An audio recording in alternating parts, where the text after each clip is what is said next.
Seorang anak laki-laki berusia 13 tahun bernama Raka Pratama diusir dari rumah oleh ibu tirinya, Yuliana Savitri, di tengah malam yang diguyur hujan deras, tanpa membawa apapun, dalam keadaan lapar, hanya ditemani oleh anjing setianya Bimo di sisinya. Tanpa uang, tanpa keluarga, tanpa tempat untuk pulang. Ia berjalan sendirian di tengah hutan lebat dan mengira hidupnya telah berakhir sampai ia menemukan sebuah rumah kayu tua yang kosong, dingin, lembab, dan nyaris runtuh. Namun justru menjadi awal dari perjalanan yang akan mengubah takdirnya. Sebuah perjalanan yang kelak membuat banyak orang terkejut dan meneteskan air mata. Apakah kamu siap mendengarkan kisah ini sampai akhir karena mungkin kamu tidak akan bisa berhenti? Hujan mulai turun sejak sore. Tetesan air jatuh perlahan di atas atap seng berkarat rumah kecil di ujung kampung Cisarua. Awalnya hanya gerimis tipis namun menjelang malam hujan turun semakin deras seolah meluapkan semua amarah langit. Dingin menusuk tulang, angin menerobos celah pintu dan masuk ke dapur tempat Raka Pratama duduk meringkuk sambil memeluk Bimo. Anjing hitam berekor pendek yang telah menemaninya sejak kecil. Yuliana Savitri membanting peralatan di tungku dengan suara penuh kebencian lalu berkata kasar agar ia pergi setelah makan dan tidak duduk di sana seperti beban. Raka Pratama hanya menjawab pelan bahwa ia sudah terbiasa. Sejak ayahnya Darmawan Saputra meninggal karena kecelakaan listrik. Di proyek bangunan, hidupnya seperti jatuh ke dalam jurang gelap. Rumah yang dulu penuh tawa kini hanya dipenuhi omelan, dan ibu tirinya yang dulu tanpa iba perlahan berubah menjadi penuh kebencian. Kematian ayahnya membuatnya kehilangan sandaran dan menjadikan Raka Pratama sebagai duri dalam hidupnya. Bimo menggonggong pelan dan menatapnya. Ia mengelus kepala anjing itu dan berbisik agar bersabar karena semuanya akan baik-baik saja. Namun Yuliana Savitri berbalik dengan mata penuh amarah dan memaki bahwa rumah itu tidak lagi punya tempat bagi dua orang tak berguna. Ia masuk ke dalam kamar, menarik kantong plastik besar lalu melemparkan semua barang milik Raka Pratama keluar teras, baju lama, buku sekolah, sandal rusak, bahkan rapor pun dilempar ke dalam api. Ia mengusirnya tanpa ampun dan berkata bahwa ia tidak punya kewajiban mengurus anak miskin yang tidak berguna. Raka Pratama terdiam, cahaya api memantul di matanya yang merah namun ia tidak menangis. Ia hanya mengambil ransel tua, memungut buku basah karena hujan lalu menatap tanpa berkata apa-apa. Bimo berdiri di depannya melindungi tuannya dan menggeram ketika wanita itu mencoba mendorongnya keluar. Ia menendang namun Bimo menghindar lalu menggigit ringan ujung celananya hingga membuatnya berteriak. Ia mengancam akan melaporkan anjing itu ke polisi jika masih terlihat di kampung. Raka Pratama menarik tali Bimo dan menyuruhnya berhenti lalu menunduk dan pergi. Pintu tertutup.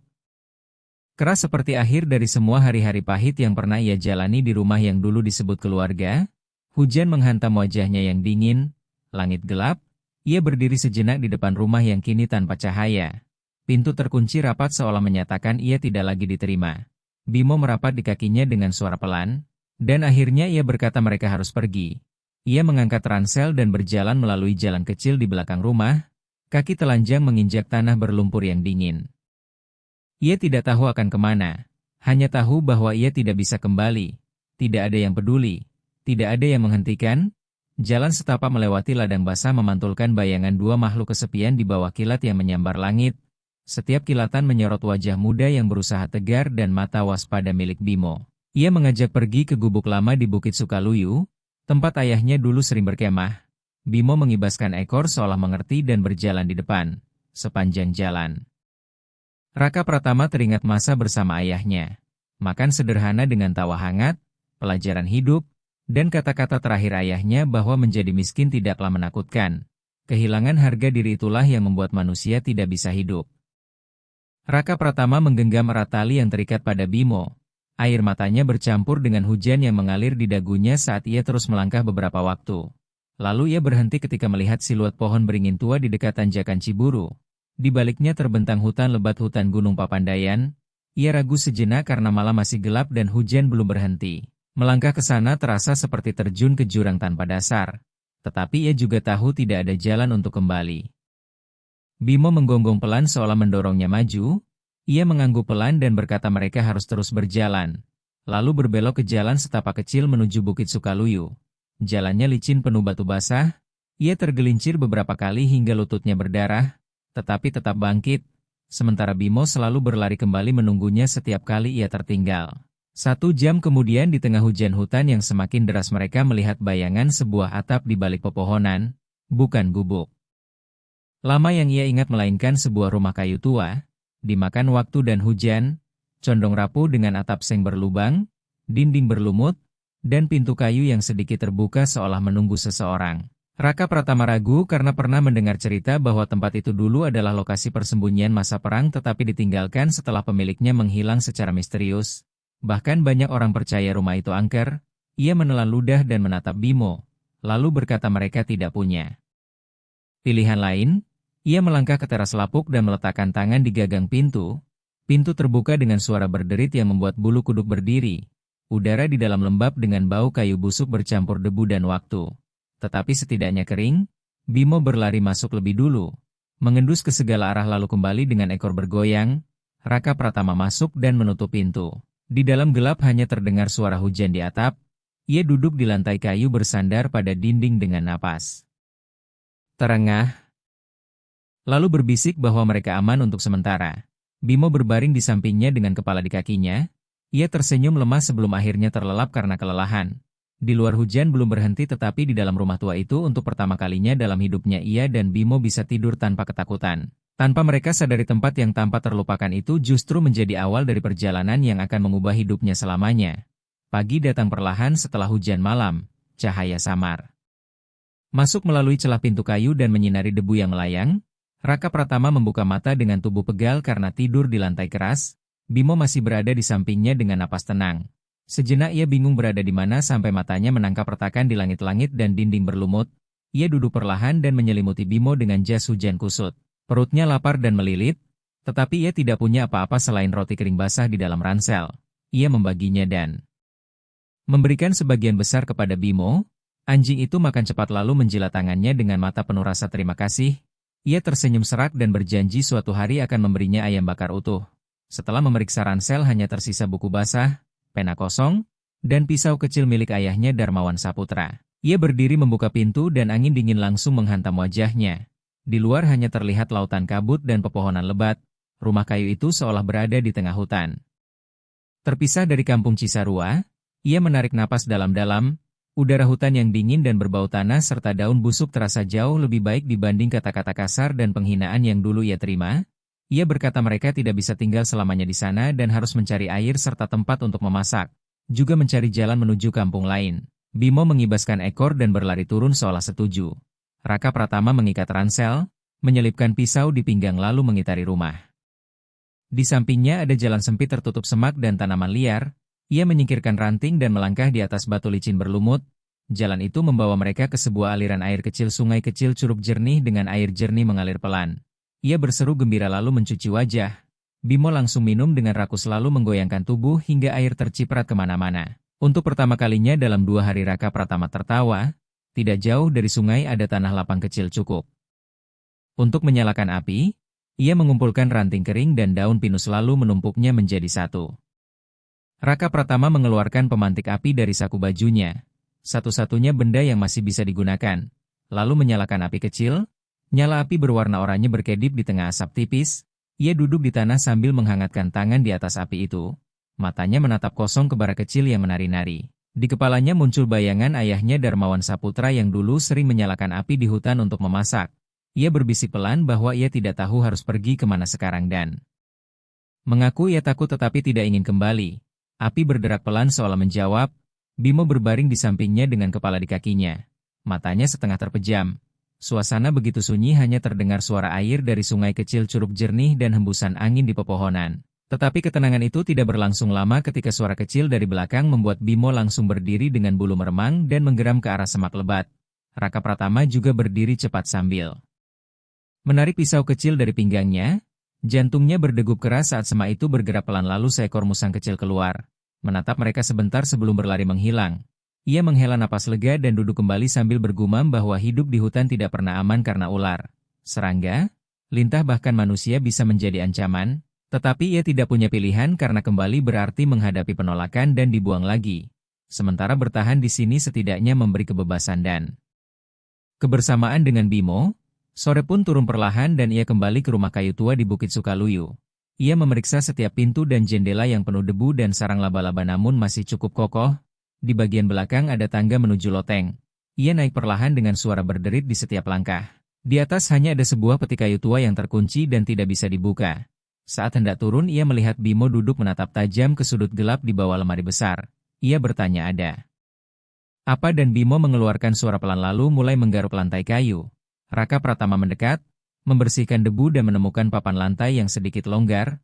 Ia mengetuknya dan mendengar suara kosong lalu mencungkilnya dengan pisau. Papan itu terbuka memperlihatkan ruang kecil di bawahnya dengan sesuatu terbungkus kain.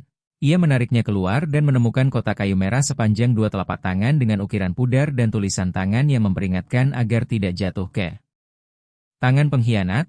Ia menahan napas lalu membukanya dan menemukan selembar kertas tua yang tintanya hampir hilang namun masih terbaca sebagian. Tentang tanggal lama dan lokasi persembunyian serta hanya diketahui oleh Surono Wibowo dan Baskara Gunawan. Ia mengernyit karena tidak memahami sepenuhnya tetapi merasa ini bukan benda biasa melainkan sesuatu yang berhubungan dengan masa lalu yang misterius di daerah itu. Ia membungkus kembali kotak tersebut dan menyembunyikannya di bawah papan. Seperti semula, pikirannya dipenuhi pertanyaan tentang siapa kedua nama itu dan apa yang sebenarnya tersembunyi di tempat ini. Bimo menggonggong pelan membuatnya menoleh dan melihat anjing itu menatap keluar jendela ke arah hutan. Langit mulai gelap dengan awan hitam berkumpul menandakan malam dingin akan datang. Ia menutup rapat pintu dan menahan dengan potongan kayu agar tidak mudah terbuka. Ia tidak tahu apa yang mungkin datang tetapi tidak ingin lengah. Sebelum tidur ia memeluk Bimo dan berkata bahwa mereka akan menyelidiki lebih jauh esok hari karena jika tempat ini menyimpan sesuatu maka ia harus mengetahuinya. Bimo masuk ke pelukannya dengan tenang dan menutup mata saat hujan mulai turun kembali di atas atap tua. Angin di luar menderu melalui pepohonan seperti bisikan masa lalu dari dalam hutan. Dan Raka Pratama tahu malam itu adalah awal dari perjalanan yang tidak terduga di mana setiap langkah bisa membawa kebenaran atau bahaya. Tetapi ia tidak punya jalan untuk mundur, hanya bisa terus maju. Ketika pagi mulai datang cahaya pertama menembus celah atap kayu dan membentuk garis-garis cahaya di lantai berdebu. Udara pagi di hutan begitu dingin membuatnya merapatkan jas hujan tipis di tubuhnya. Bimo sudah terjaga sejak lama duduk di dekat pintu dengan telinga tegak dan mata waspada seolah berjaga sepanjang malam. Raka Pratama mengusap matanya dan menguap panjang.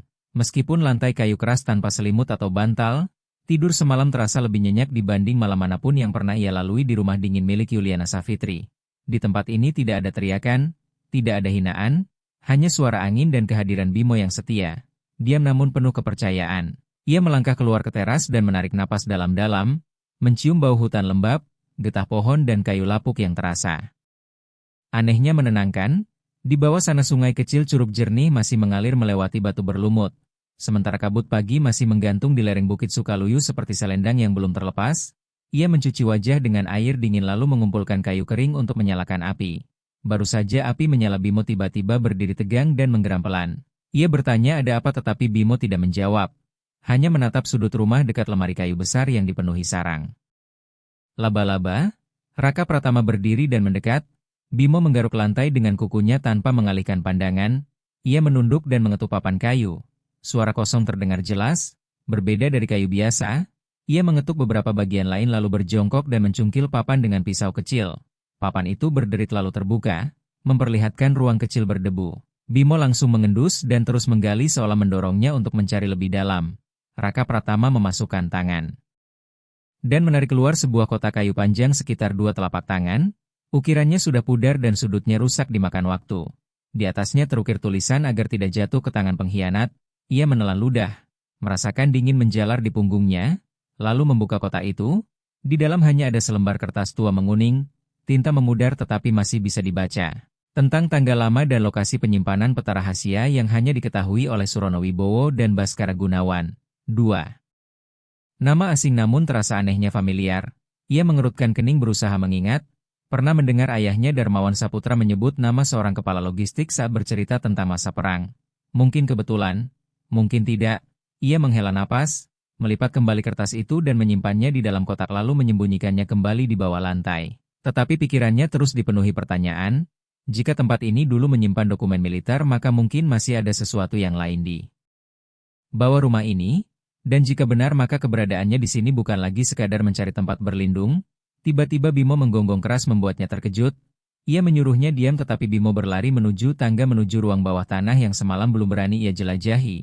Anjing itu terus menggonggong lalu menoleh seolah meminta ia mengikuti. Raka Pratama ragu karena tempat itu gelap dan dingin. Tetapi tatapan Bimo mendorongnya maju. Ia mengambil pemantik api dan pisau lalu menuruni tangga kayu yang rapuh. Setiap langkah seperti menginjak keluhan rumah tua. Di bawah sana gelap pekat dengan bau lembab menusuk hidung membuatnya batuk. Ia menyalakan api kecil yang berkelip seperti mata merah di kegelapan. Balok kayu runtuh dan sarang laba-laba menggantung seperti kain usang. Bimo menggonggong lalu berlari ke dinding sebelah kiri dan mulai mencakar keras di satu titik. Raka Pratama mendekat dan menyinari bagian itu. Terlihat dinding tidak rata dengan bagian yang ditambal semen tua. Berbeda dari bagian lain, ia mengetuknya dan suara kosong terdengar jelas. Ia berdiri terdiam. Telapak tangannya berkeringat, lalu perlahan mengikis lapisan semen dengan pisau hingga debu berjatuhan. Setelah beberapa saat muncul papan kayu tersembunyi yang dipasang rapi. Ia menariknya dengan tenaga penuh dan menemukan celah sempit cukup untuk dilewati. Bau di dalamnya kering dan berbeda dari ruang bawah tanah. Ia merunduk masuk dan menyalakan api lebih terang. Di dalam terdapat ruangan kecil yang kering dan bersih secara aneh. Ia merangkak masuk dan melihat kotak logam tersusun rapi. Karung tua, gulungan lukisan kain, serta rak kayu penuh dokumen terikat yang ditulis tangan. Terdapat peta logistik lama dan catatan jalur rahasia yang ditandai sebagai arsip penting yang tidak boleh dihancurkan.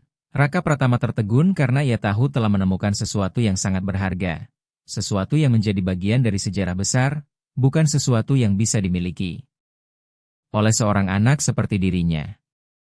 Bimo duduk di belakang Raka Pratama, diam seolah memahami kesakralan momen itu.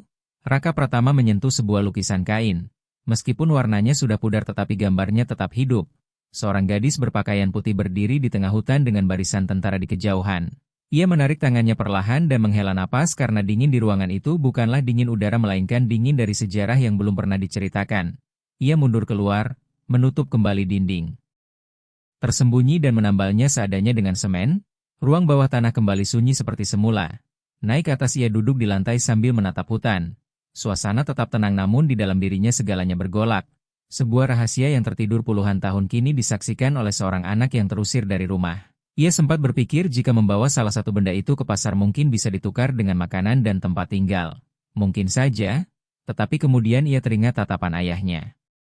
Darmawan Saputra yang tegas dan penuh kepercayaan, bahwa menjadi miskin tidaklah menakutkan, kehilangan harga diri itulah yang membuat seseorang benar-benar kehilangan segalanya. Raka Pratama merebahkan kepala dan menutup mata karena ia belum siap mengambil keputusan hari ini. Bimo meletakkan kepalanya di kaki tuannya dengan tenang, dan di dalam rumah kayu tua itu, di tengah hutan asing. Seorang anak tanpa rumah dan seekor anjing berekor pendek tanpa sengaja telah membuka pintu menuju sebuah kebenaran yang jauh lebih besar dari apapun yang pernah mereka bayangkan. Tetapi kemana kebenaran itu akan membawa mereka Raka Pratama belum tahu. Ia hanya tahu mulai saat ini ia tidak lagi hidup sekadar untuk bertahan. Ia hidup untuk memilih. Dan memilih yang benar tidak pernah mudah.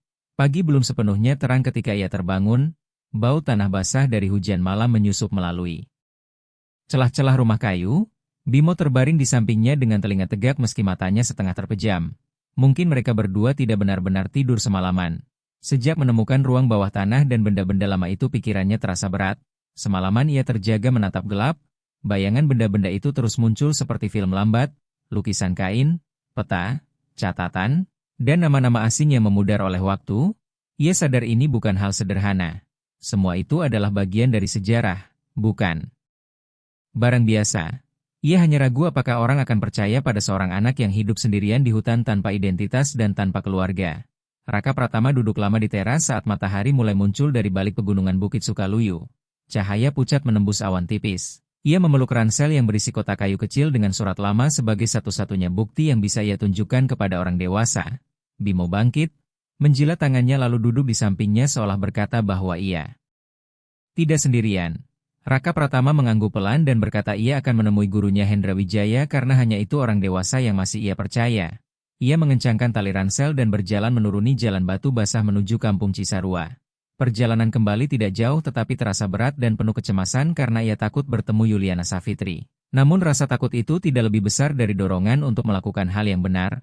Ia tidak boleh menyimpan rahasia sebesar ini sendirian. Ketika sampai di gerbang sekolah lama ia berhenti sejenak melihat bangunan tua tempat ia pernah belajar. Di lantai 2 seorang pria yang dikenalnya sedang menyapu. Tubuhnya kurus dan sedikit bungkuk tetapi matanya tetap tajam. Raka Pratama memanggil pelan. Pria itu terkejut lalu segera berlari turun. Hendra Wijaya memandangnya dengan cemas dan bertanya di mana ia selama ini.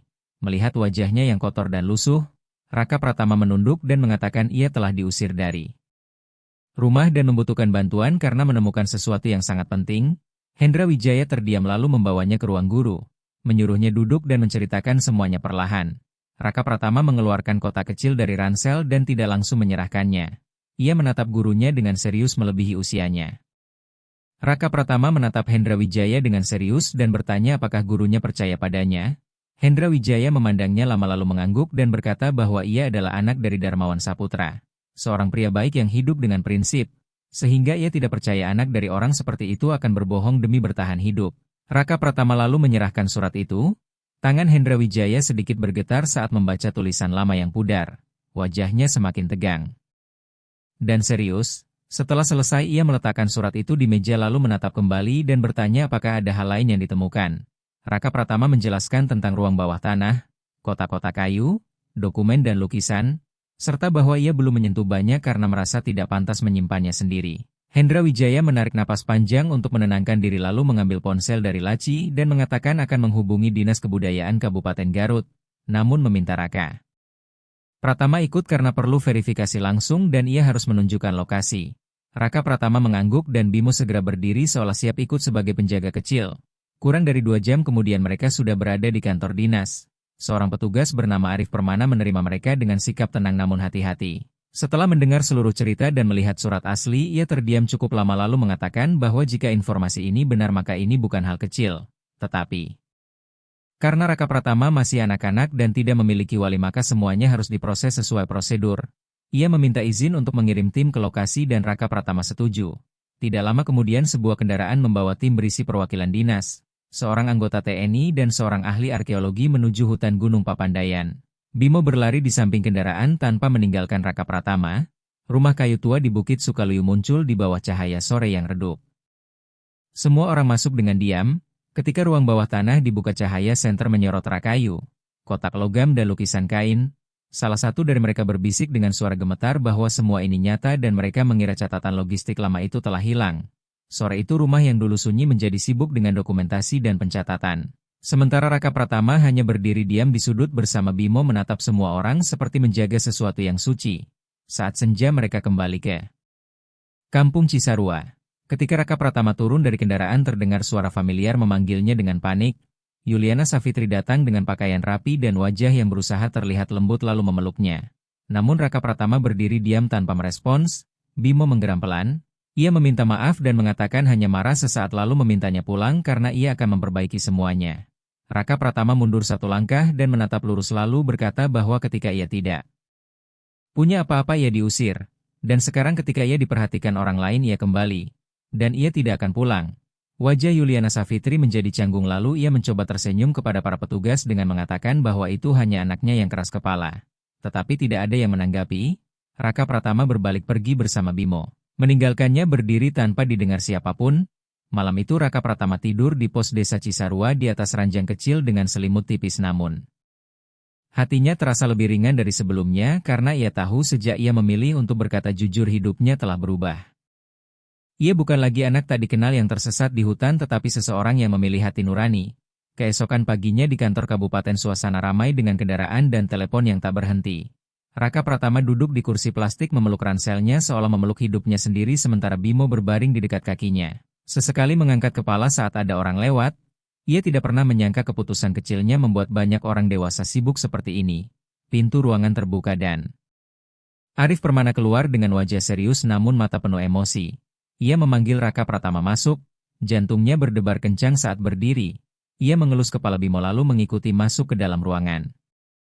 Di dalam ruangan yang terang itu ada 3 orang asing tambahan.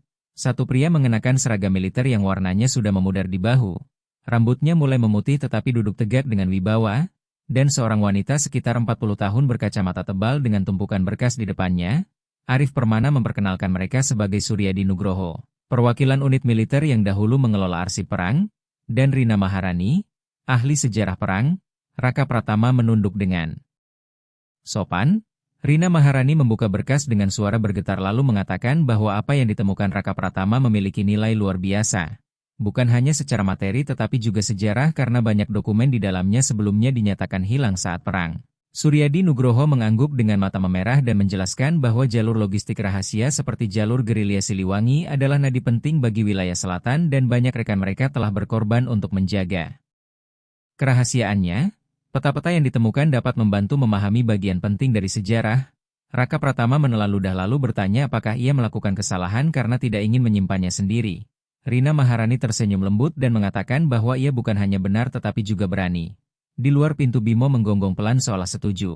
Arif Permana melanjutkan bahwa sesuai aturan Raka Pratama adalah penemu sah sehingga jasanya akan diakui dan dipertimbangkan untuk mendapatkan penghargaan, tetapi yang terpenting ia telah berkontribusi dalam pelestarian sejarah.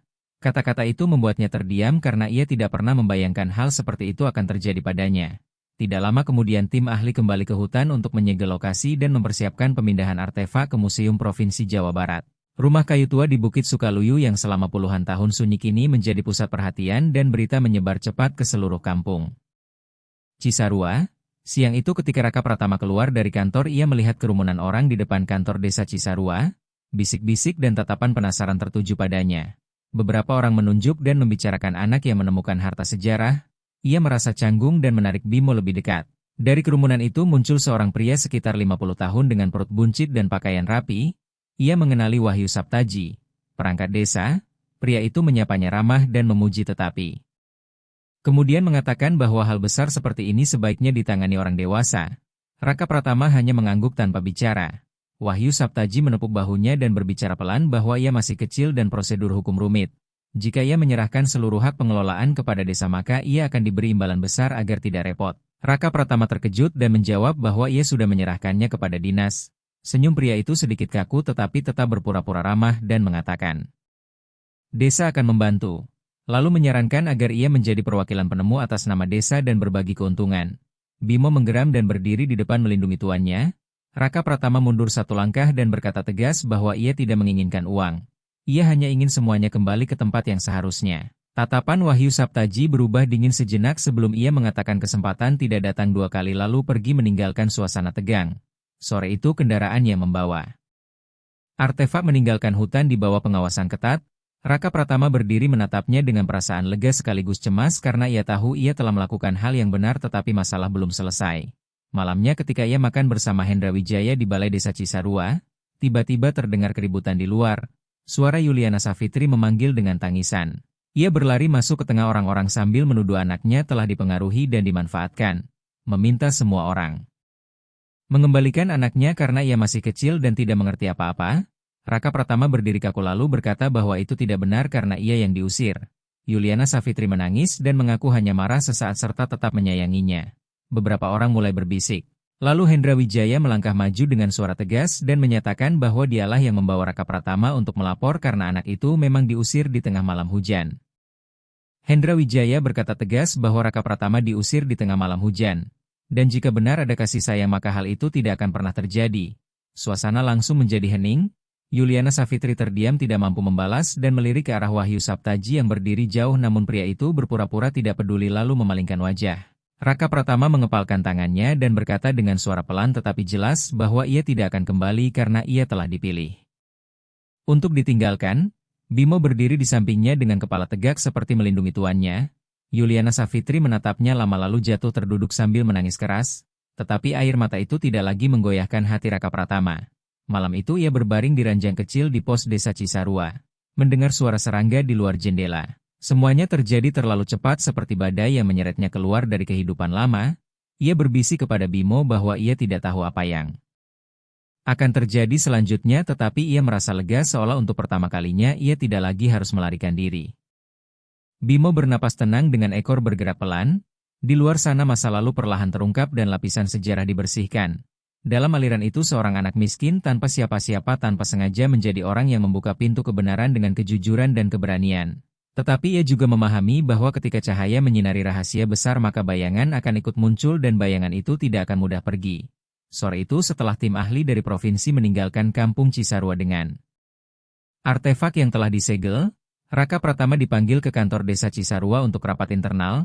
Ia tidak sepenuhnya mengerti situasinya tetapi tahu bahwa rumah kayu di Bukit Curug Alang kini bukan lagi tempat berlindung sementara melainkan pusat perhatian.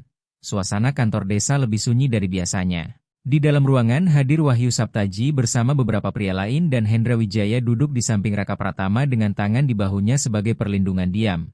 Wahyu Saptaji membuka pembicaraan dengan suara berat dan mengatakan bahwa penemuan ini sangat besar dan berpengaruh terhadap nama baik daerah sehingga ia mengusulkan agar seluruh hak pengelolaan dan perwakilan diserahkan kepada pemerintah desa karena Raka Pratama masih terlalu kecil untuk menangani hal sebesar ini. Raka Pratama mengepalkan tangan lalu menatap Hendra Wijaya sebelum menjawab dengan tegas bahwa ia tidak pernah ingin menyimpannya dan telah menyerahkan semuanya kepada dinas. Tugasnya sudah selesai. Suasana menjadi tegang. Seorang petugas lain berkata bahwa tanpa perwakilan resmi dari desa akan timbul masalah administratif dan jika ia setuju desa akan lebih mudah mengurus termasuk soal penghargaan. Raka Pratama berdiri dan berkata bahwa ia tidak membutuhkan penghargaan atau apapun. Ia hanya ingin kebenaran kembali ke tempat yang seharusnya. Hendra Wijaya tersenyum dan mengangguk pelan sementara wajah Wahyu Saptaji memucat. Rapat berakhir dengan suasana canggung. Raka Pratama dan Hendra Wijaya meninggalkan kantor desa lalu singgah di warung kecil membeli roti isi. Ia makan perlahan dengan hati berat. Hendra Wijaya mengatakan ia telah melakukan hal yang benar dan tidak semua orang dewasa berani menolak godaan seperti itu. Raka Pratama hanya menunduk diam sementara angin sore meniup rambutnya. Bimo berlari di sampingnya dengan napas terengah tetapi tetap setia. Malam itu saat ia berada di balai desa Cisarua terdengar ketukan tergesa di pintu. Ketika dibuka ia terkejut melihat Arif Permana berdiri dengan wajah tegang. Ia mengatakan ada hal penting dan bertanya apakah Raka Pratama masih menyimpan sesuatu yang belum disampaikan. Raka Pratama terkejut dan bertanya apa yang terjadi. Arif Permana menjelaskan bahwa ada seorang pria asing dari provinsi yang mengaku pernah tinggal di rumah itu dan mengklaim semua yang ditemukan adalah milik keluarganya serta ingin mengambil kembali seluruh artefak. Raka Pratama terdiam kaget karena ia tidak pernah membayangkan setelah semua kesulitan akan muncul seseorang yang mengaku sebagai pemilik. Hendra Wijaya bertanya dengan tegas apakah pria itu memiliki bukti resmi. Namun jawabannya belum jelas karena orang tersebut hanya menuntut untuk melihat kembali lokasi dan ingin menahan dokumen untuk diperiksa sendiri. Raka Pratama menggenggam erat ranselnya karena ia ingat dengan jelas bahwa dalam dokumen tersebut terdapat tulisan rahasia milik Komando Logistik Siliwangi. Sesuatu yang jelas bukan milik pribadi biasa dan tidak mungkin dimiliki oleh seseorang yang tiba-tiba muncul. Lalu mengaku sebagai pemilik, Arif Permana bertanya pelan apakah ia masih menyimpan sesuatu yang belum diserahkan dan meminta kejujuran. Raka Pratama terdiam sejenak lalu mengangguk dan mengeluarkan kotak kayu kecil dari dasar ransel. Satu-satunya benda yang ia simpan karena takut hilang dalam kekacauan. Arif Permana membukanya dan membaca kembali isi kertas di dalamnya. Wajahnya menjadi serius dan berpikir dalam. Ia mengatakan bahwa tulisan tersebut kemungkinan adalah instruksi penting saat penyerahan dokumen di masa perang dan menjelaskan mengapa semua itu disembunyikan begitu rapat. Hendra Wijaya menambahkan bahwa keputusan Raka Pratama menyimpan sementara itu adalah benar karena jika tidak berhati-hati semuanya bisa saja sudah direbut oleh orang lain. Malam itu Raka Pratama tidak bisa tidur. Ia berbaring dengan mata terbuka menatap langit-langit. Di luar angin hutan berdesir keras dan suara anjing dari kampung Cisarua terdengar samar. Bimo meletakkan kepalanya di dada tuannya memberikan kehangatan. Napasnya naik turun perlahan.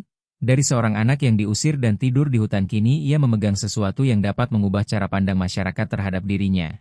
Tetapi bersama itu datang pula tatapan curiga, kata-kata manis penuh kepalsuan, dan perebutan kepentingan yang semakin terasa. Ia memeluk Bimo dan berbisik bahwa ia tidak pernah menyangka memilih hal yang benar bisa terasa begitu melelahkan. Bimo menjilat pipinya. Seolah berkata bahwa mereka masih bersama. Keesokan paginya tim ahli dari Jakarta tiba bersama perwakilan Lembaga Warisan Budaya dan Militer. Setelah memeriksa dokumen dan lokasi ruang bawah tanah di hutan Gunung Papandayan, mereka menyatakan bahwa semua artefak adalah milik sejarah nasional dan tidak dimiliki oleh individu manapun. Tindakan Raka Pratama yang menyerahkan dan bekerja sama dicatat secara resmi. Pada saat yang sama pria asing itu menghilang tanpa jejak, malam itu.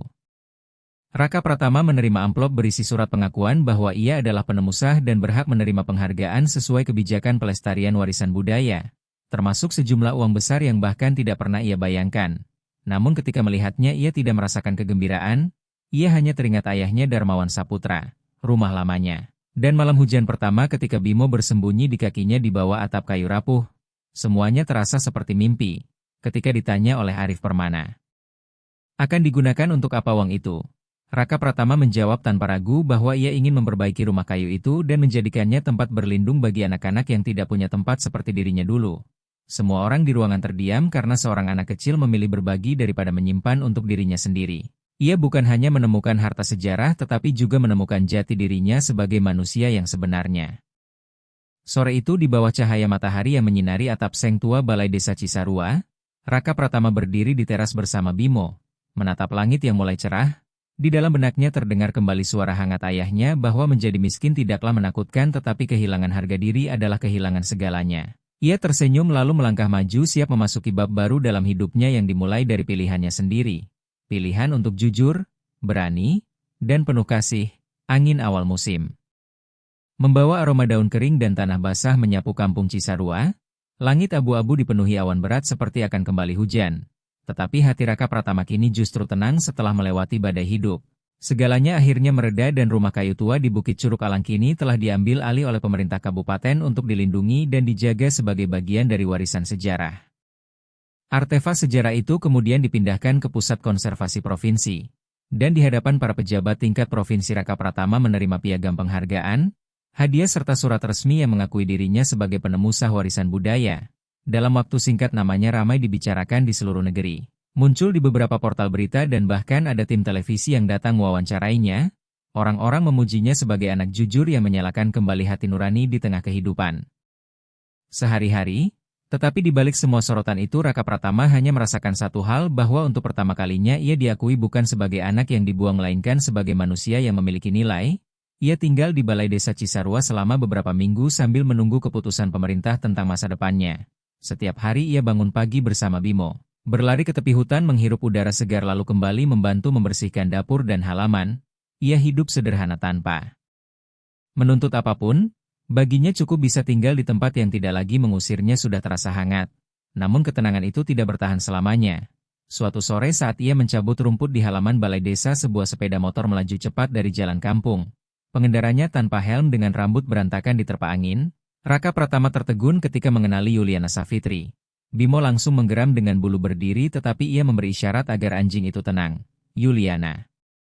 Savitri turun dari motor dengan wajah pucat dan mata yang kehilangan ketajaman seperti dulu. Ia memanggil dengan suara gemetar dan mengatakan bahwa ia datang untuk meminta maaf. Raka Pratama tidak menjawab, hanya menatapnya dengan tenang jauh melampaui usianya. Wanita itu mengakui kesalahannya. Mengatakan ia tidak seharusnya mengusirnya dan hanya kehilangan kendali saat itu karena merasa tertekan dan menganggapnya sebagai beban. Air mata mengalir di pipinya sementara Bimo kembali menggeram pelan. Raka Pratama mengelus kepala anjing itu tanpa berkata apapun. Wanita itu bersumpah tidak datang untuk meminta uang melainkan hanya ingin dimaafkan dan mengajaknya pulang karena mereka masih keluarga. Raka Pratama mengepalkan tangannya namun wajahnya tetap tenang. Ia melangkah maju berdiri di hadapannya dan berkata bahwa ketika ia paling membutuhkan ia ditolak dan dibiarkan berdiri di bawah hujan tanpa ditoleh. Bahwa ia dibuang bersama semua barangnya bahkan bersama Bimo. Wanita itu mencoba membela diri tetapi ia memotong dengan tegas bahwa kesalahan itu bukan karena tidak sengaja melainkan karena pilihan. Dan sekarang ketika ia memiliki nilai di mata orang lain wanita itu kembali bukan karena cinta tetapi karena manfaat. Yuliana Savitri terdiam dengan wajah kaku. Raka Pratama berkata bahwa memaafkan tidak akan mengubah apapun karena ia tidak lagi membutuhkannya. Angin seolah berhenti sesaat, Bimo duduk di sampingnya dengan tatapan bangga. Wanita itu menangis tetapi air matanya tidak lagi menyentuh hati Raka Pratama yang telah melewati malam dingin, hari lapar, penghinaan dan kini memahami arti dihargai. Ia menambahkan bahwa ia tidak membenci tetapi juga tidak membutuhkan permintaan maaf karena setiap orang berhak memilih dan ia pun telah memilih. Ia berbalik dan berjalan masuk bersama Bimo. Meninggalkan Yuliana Savitri yang berdiri dengan wajah tertutup di setang motor tanpa jelas apakah ia menangis karena penyesalan atau karena kehilangan terakhirnya.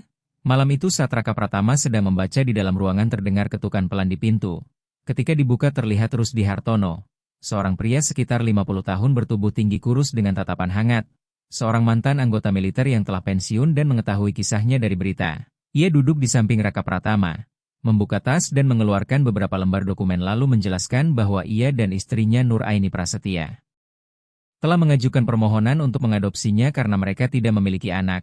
Dan setelah membaca kisahnya ia percaya ada orang yang ditakdirkan menjadi ayah meskipun tidak melahirkan anak tersebut. Ia bertanya apakah Raka Pratama mau tinggal bersama mereka. Raka Pratama terdiam lama. menunduk melihat Bimo lalu menatap kembali Rusdi Hartono. Di dalam mata pria itu tidak ada rasa kasihan atau perhitungan, hanya kehangatan yang tenang dan tulus. Raka Pratama mengangguk pelan dan menjawab bahwa jika Rusdi Hartono benar-benar tulus maka ia bersedia. Pria itu menepuk bahunya tanpa berkata apa-apa. Seminggu kemudian Raka Pratama pindah tinggal di rumah kecil di kaki Bukit Sukaluyu. Tempat Rusdi Hartono dan istrinya Nur Aini Prasetya telah menyiapkan kamar khusus untuknya dengan papan kecil bertuliskan kamar Raka Pratama anak paling baik di rumah ini. Rumah itu tidak besar tetapi hangat, makan malam pertama di meja kayu sederhana diisi suara piring yang beradu dan tawa pelan. Untuk pertama kalinya ia merasa hatinya seperti diperbaiki tanpa lagi ruang kosong di antara percakapan. Ketika ditanya oleh Nur Aini Prasetya apa yang ingin ia lakukan besok, Raka Pratama tersenyum sambil menambah nasi untuk Bimo dan berkata ingin kembali ke rumah kayu di hutan untuk mengucapkan terima kasih. Rusdi Hartono mengangguk setuju dan mengatakan setelah itu mereka akan membicarakan rencana memperbaiki rumah tersebut seperti yang ia inginkan. Malam itu di bawah lampu jalan yang redup, sebuah rumah baru hadir bukan hanya sebagai tempat tinggal tetapi sebagai tempat untuk didengar, dicintai dan menjadi diri sendiri. Dan pintu lama yang dulu tertutup di tengah hujan tidak perlu dibuka lagi karena di depan telah terbuka pintu baru dengan cahaya dan kehangatan hati. Sejak tinggal bersama Rusdi Hartono dan Nur Aini Prasetya, Raka Pratama merasakan kehidupan yang belum pernah ia miliki sebelumnya. Rumah kecil dengan kebun sayur hijau, kandang ayam dan pohon buah yang lebat memberikan ketenangan, tidak ada lagi bentakan atau tatapan merendahkan. Setiap pagi ia bangun membantu memasak dan membersihkan. Nur Aini Prasetya selalu memanggilnya dengan lembut dan menyebut dirinya ibu. Membuat hatinya terasa hangat dengan cara yang asing. Rusdi Hartono mengajarinya berbagai keterampilan hidup seperti membuat perangkap, memanfaatkan getah pohon dan menyalakan api. Tanpa banyak kata tetapi penuh perhatian, Bimo pun cepat akrab dan sering berbaring di teras saat pria itu membaca. Suatu hari saat makan bersama Rusdi Hartono mengatakan bahwa minggu depan mereka akan mendaftarkan kembali Raka Pratama ke sekolah di Kabupaten Garut. Membuatnya terdiam karena merasa dirinya sudah tertinggal. Tetapi Nur Aini Prasetya menenangkan bahwa yang penting bukan pintar atau tidak tetapi keberanian untuk melanjutkan. Ia akhirnya mengangguk dan berjanji akan mencoba. Hari-hari berikutnya ia kembali belajar dengan tekun. Dibantu oleh Rusdi Hartono dalam matematika dan oleh Nur Aini Prasetya dalam bahasa. Bahkan Bimo ikut belajar dengan cara lucu, membuat mereka tertawa. Namun tidak semua hari berjalan mulus. Suatu sore hujan deras mengguyur kampung Cisarua. Sekolah di Kabupaten Garut pulang terlambat dan Raka Pratama menunggu di teras dengan Bimo. Menit demi menit berlalu tanpa kehadiran Rusdi Hartono. Ponselnya tidak memiliki sinyal, hujan semakin deras dan air mulai masuk ke lorong. Teman-temannya satu persatu dijemput hingga hanya tersisa mereka berdua. Raka Pratama menggenggam tali Bimo dengan tangan berkeringat. Kenangan lama kembali muncul tentang malam hujan saat ia diusir. Suara petir, dingin dan kata-kata yang menyakitkan. Ia menggigit bibir menahan tangis. Tiba-tiba suara kendaraan terdengar di tengah hujan dan sosok Rusdi Hartono muncul dengan jas hujan. Berlari mendekat sambil meminta maaf karena terjebak longsor di jalan. Dan pada saat itu Raka Pratama menyadari bahwa kali ini tidak ada yang meninggalkannya lagi. Telepon Rusdi Hartono juga kehabisan baterai. Ia berdiri terdiam dengan bibir terkatup rapat sementara pria itu berkata dengan cemas bahwa ia benar-benar khawatir dan harus memutar lewat jalan lain bahkan sempat tergelincir beberapa kali namun beruntung tidak jatuh. Tanpa berkata banyak Rusdi Hartono membuka jas hujannya dan menarik Raka Pratama ke dalam pelukannya. Air dari jas hujan yang basah mengalir ke lehernya terasa dingin tetapi pelukan itu begitu hangat hingga membuatnya gemetar. Bukan karena dingin melainkan karena untuk pertama kalinya ia merasakan seseorang datang menjemputnya kembali meski hujan begitu deras. Malam itu Raka Pratama duduk di atas tempat tidur menatap langit-langit ketika Nur Aini Prasetya masuk membawa segelas susu hangat dan menaruhnya di meja. Ia bertanya dengan lembut apakah ia marah pada ayahnya. Raka Pratama menggeleng lalu berkata perlahan bahwa ia hanya belum terbiasa dengan perasaan dijemput karena ia selalu takut dilupakan. Nur Aini Prasetya meremas bahunya dan berkata bahwa orang dewasa memang bisa terlambat atau mengalami kesulitan tetapi jika mereka benar-benar peduli mereka tidak akan membiarkannya sendirian terlalu lama. Raka Pratama tersenyum kecil dan bertanya apakah semua ini hanya mimpi. Wanita itu duduk di sampingnya dan mengusap rambutnya dengan lembut seperti seorang ibu lalu menjawab bahwa ini bukan mimpi melainkan tempat yang memang pantas ia miliki. Malam itu untuk pertama kalinya Setelah bertahun-tahun Raka Pratama tidur nyenyak tanpa mimpi buruk sementara Bimo berbaring di bawah tempat tidur menjaga seperti biasa. Keesokan paginya setelah sarapan Raka Pratama meminta izin kepada Rusdi Hartono untuk kembali ke rumah kayu di Bukit Curug Alang karena ada sesuatu yang ingin ia lakukan. Pria itu mengangguk dan mengizinkannya pergi sendiri. Raka Pratama berjalan bersama Bimo menyusuri jalan lama yang kini lebih rapi hingga tiba di rumah kayu yang dulu menyelamatkannya. Kini rumah itu tidak lagi rapuh karena telah diperbaiki sementara. Di dalamnya ada rak buku kecil dan beberapa selimut yang disumbangkan oleh orang-orang yang mendengar rencananya. Ia duduk di teras tempat dulu ia kehujanan dan mengeluarkan secari kertas lama dari ranselnya. Kertas itu adalah tanggal ketika ia diusir dari rumah. Ia menuliskan kalimat bahwa hari itu adalah awal baru dan ia tidak lagi menunggu siapapun untuk kembali. Lalu menyelipkannya di celah pintu. Sebagai tanda perpisahan, Bimo menggesekkan tubuhnya ke kaki tuannya dan Raka Pratama tersenyum lalu berkata bahwa mereka harus pulang karena masih banyak hal yang harus dilakukan. Di bawah langit cerah setelah hujan mereka berjalan menuruni bukit membawa hati yang telah sembuh oleh kasih sayang dan pengampunan. Tidak ada yang tahu pasti kapan kebahagiaan Raka Pratama dimulai tetapi pasti pada saat ia memahami bahwa tidak semua orang diciptakan untuk meninggalkan dan bahwa sebuah rumah sekecil apapun bisa menjadi tempat kembali terbesar jika dipenuhi cinta. Sebulan kemudian Raka Pratama resmi tinggal bersama Rusdi Hartono dan Nur Aini Prasetya. Sementara rumah kayu di Bukit Curug Alang perlahan berubah menjadi tempat perlindungan bagi anak-anak terlantar. Pagi itu langit cerah dan angin dari hutan membawa aroma segar. Raka Pratama berdiri di depan rumah kayu memegang papan bertuliskan rumah hutan tempat siapapun bisa singgah saat membutuhkan. Di bawahnya ia menambahkan kalimat bahwa tidak ada seorang pun yang akan ditinggalkan. Papan itu digantung di depan gerbang sederhana sebagai simbol janji yang pernah ia buat pada dirinya sendiri di malam hujan dahulu bahwa jika ia bisa bertahan maka ia tidak akan membiarkan siapapun berdiri sendirian di bawah hujan seperti yang pernah ia rasakan. Dengan bantuan pemerintah setempat, para relawan dari Palang Merah Indonesia serta banyak orang yang diam-diam mengirim dukungan setelah membaca kisah Raka Pratama di media sosial.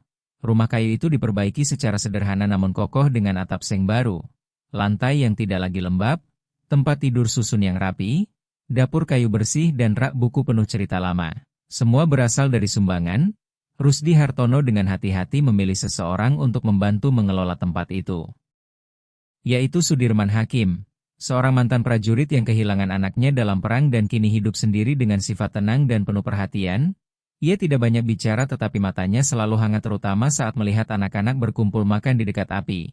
Ketika mereka memasang papan nama rumah hutan, Sudirman Hakim bertanya mengapa memilih nama itu. Raka Pratama menjawab karena tempat itu adalah rumah pertama yang melindunginya ketika tidak ada siapapun yang melakukannya. Dan jika tempat itu pernah menyelamatkan dirinya maka pasti bisa menyelamatkan orang lain. Sudirman Hakim mengangguk dengan mata berkaca-kaca lalu menggenggam tangannya erat seolah menyerahkan keyakinan bahwa ia telah memilih jalan yang benar. Pada hari-hari pertama rumah hutan menerima 3 anak. Fikri Maulana seorang anak laki-laki yang berjalan jauh dari kampung Cibuluh hanya untuk mengikuti ujian ulang tetapi tidak ada yang menjemputnya. Kemudian Putri Ayunda seorang gadis kecil yang kehilangan ayah dan ditinggalkan ibunya sehingga harus tidur di teras fasilitas kesehatan desa. Lalu Bagas Nurdiansyah seorang siswa yang berhenti sekolah karena tidak mampu membayar biaya. Raka Pratama mengatur tempat tidur, mengajari mereka membaca, memasak, membersihkan rumah dan hal-hal sederhana yang bagi mereka terasa asing. Suatu malam ketika angin berhembus kuat dan hujan turun tiba-tiba, Raka Pratama duduk di dekat api bersama Putri Ayunda yang menggigil memeluk baju hangatnya.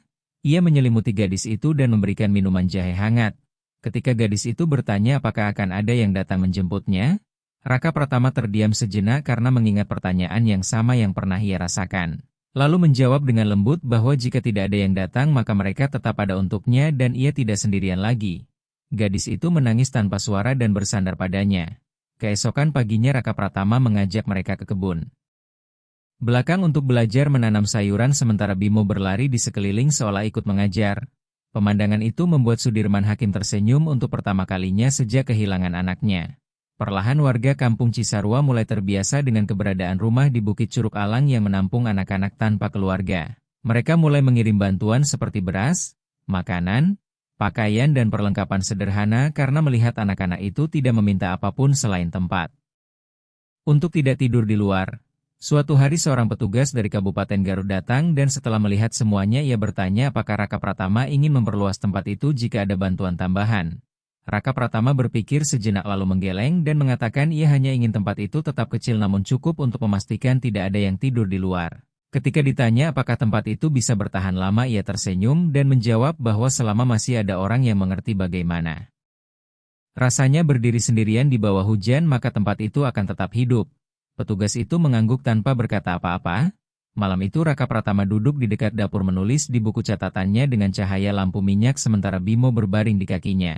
Ia menulis bahwa dulu ia berpikir rumah hanyalah bangunan dengan dinding dan atap tetapi sekarang ia mengerti bahwa rumah adalah tempat di mana tidak ada yang memaksanya pergi. Tempat di mana orang tidak perlu bertanya siapa dirinya sebelum membuka pintu, dan tempat di mana bahkan makanan sederhana pun terasa hangat. Setelah itu ia menutup buku dan mematikan lampu. Di luar sana hutan masih bernapas, anak-anak telah terlelap dalam suara angin pepohonan, dan Raka Pratama, anak yang dulu berjalan di tengah hujan dengan tangan kosong, kini menjaga api kecil untuk sebuah rumah sederhana tempat anak-anak tanpa nama, tanpa tempat pulang, tanpa siapapun yang menunggu akhirnya bisa tinggal. Bisa dipanggil anak dan menyebut tempat itu sebagai rumah. Musim akhir tahun terasa dingin ketika angin menusuk membawa aroma tanah basah dan kayu bakar, langit di atas. Bukit Curug Alang tampak kelabu tetapi di dalam rumah hutan justru penuh cahaya dengan tawa, panggilan riuh dan suara masakan mendidih di dapur.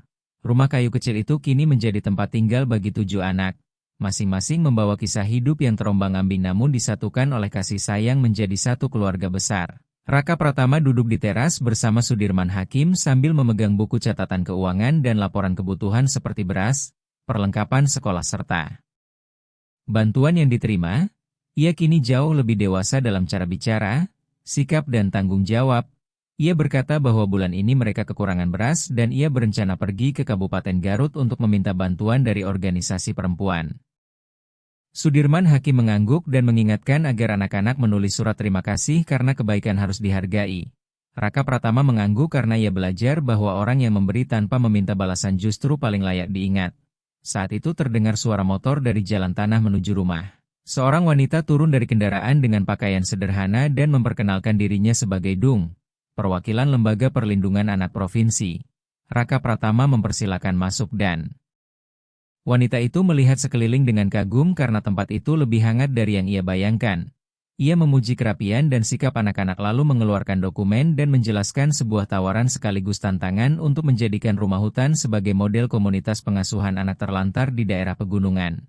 Jika setuju mereka akan mendapat dukungan finansial, tenaga bantuan dan pendidikan tetapi harus menerima lebih banyak anak dan mungkin kehilangan sebagian kendali karena beberapa anak bisa dipindahkan sesuai kebijakan.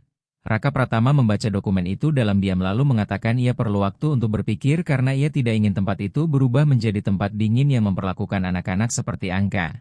Ia ingin tempat itu tetap menjadi rumah. Dung memahami dan pergi tanpa memaksa. Malam itu Raka Pratama mengumpulkan semua anak di sekitar api dan menjelaskan situasi. Suasana hening sejenak hingga Bagas Nurdiansyah berbicara bahwa mereka seharusnya menerima karena masih banyak anak lain yang membutuhkan. Fikri Maulana setuju dan berkata mereka tidak keberatan berbagi makanan dan tempat tidur.